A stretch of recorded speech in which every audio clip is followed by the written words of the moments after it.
parle d'intelligence artificielle en relation d'aide, la première question qui revient souvent, c'est est-ce que j'ai le droit de l'utiliser? Mais pour moi, c'est pas ça la vraie question. La vraie question, c'est plutôt comment est-ce que je l'utilise, puis à partir de quelle posture professionnelle. Donc, dans la capsule d'aujourd'hui, j'aimerais ça te proposer quelques questions. Tu vas voir, il y a aussi des sous-questions de réflexion si jamais tu envisages d'intégrer l'IA dans ta pratique ou encore si c'est déjà fait. Puis je le précise tout de suite, l'objectif, en fait, c'est pas une capsule pro-IA. Ce que je souhaite, c'est promouvoir l'utilisation consciente et responsable de l'intelligence artificielle. Alors, c'est parti. La première grande question que je t'invite à te poser, c'est quel est mon niveau réel de compréhension de l'intelligence artificielle?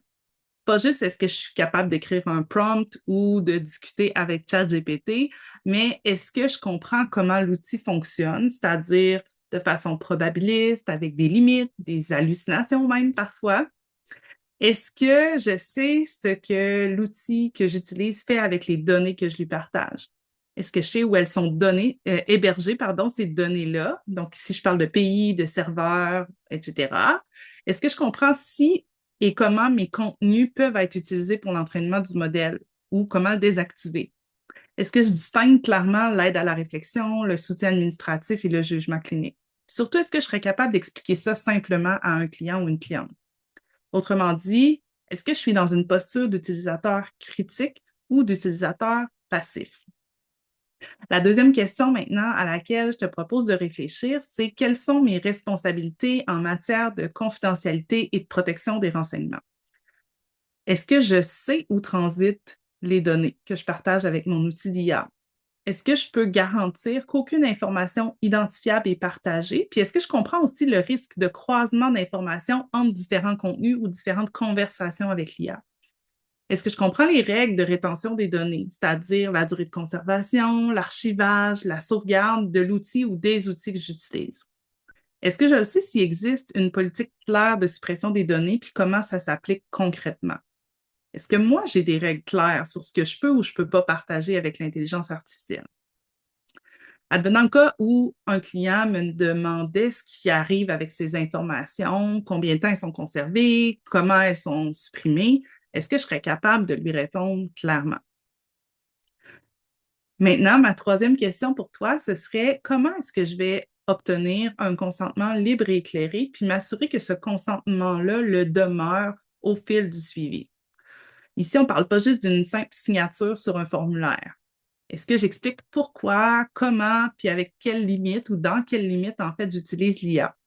Est-ce que le client comprend qu'il peut refuser l'utilisation sans que ça ait d'impact sur les services qui lui sont rendus?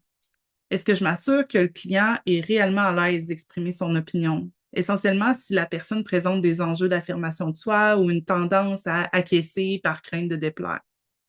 Est-ce que je m'assure de revalider le consentement dans le temps au fil du suivi?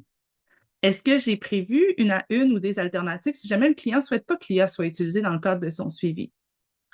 Est-ce que je respecte aussi les exigences qui sont déjà prévues dans mon code de déontologie si ça s'applique? Par exemple, lorsqu'on enregistre une entrevue, ben, on doit absolument obtenir une autorisation écrite préalable dans laquelle ben, on va retrouver l'usage projeté, puis les modalités de révocation explicites. Pour les TS, on parle de l'article 27 du code de déontologie. Bref, est-ce que le client comprend réellement à quoi il consent ou est-ce qu'il me fait simplement confiance? Je considère que c'est aussi important de questionner nos intentions d'utilisation.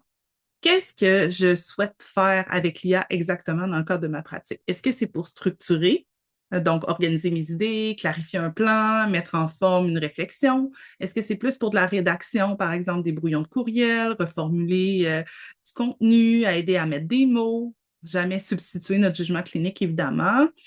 Est-ce que c'est pour de l'idéation, donc générer des pistes, des angles, des questions? Est-ce que c'est pour de la vulgarisation, du soutien administratif, donc soutien à la rédaction de procédures ou de contenu non clinique, par exemple?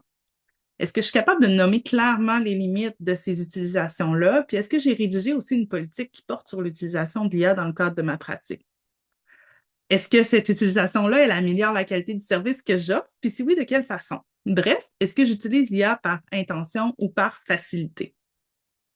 La cinquième question maintenant et avant-dernière que je te propose de réfléchir, c'est quels sont les risques et comment je vais faire pour les atténuer. Ici, je parle notamment des erreurs ou des biais dans les réponses, d'une possible dépendance progressive à l'outil, d'un glissement de jugement professionnel ou encore de la banalisation du consentement. Puis ça peut aussi être une fausse impression de neutralité. Donc, quelle balise est-ce que je vais mettre en place dans le cadre de ma pratique? Comment je vais intégrer, par exemple, de la supervision ou une réflexion éthique en lien avec l'utilisation de l'IA? Quels seraient les signaux qui me diraient que c'est le temps de me réajuster? Donc, la question clé ici, c'est qu'est-ce que je fais si jamais ça dérape? Puis, est-ce que j'y ai déjà réfléchi? Puis, comment je peux éviter que ça se produise aussi? Dernière question, en quoi cette utilisation-là, elle est alignée avec mon identité, pardon, professionnelle et mes valeurs? Parce que la vraie question ici, c'est pas seulement une question technologique, c'est une question clinique, éthique, mais aussi professionnelle. Donc, est-ce que c'est cohérent avec ma vision de la relation d'aide? Est-ce que ça soutient ma posture clinique ou ma pratique professionnelle?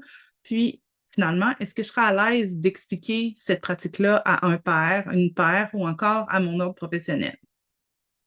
Je termine la capsule en te disant qu'il n'y a pas une bonne façon d'aborder l'intelligence artificielle dans la pratique professionnelle. Certaines personnes vont choisir de l'utiliser, d'autres non.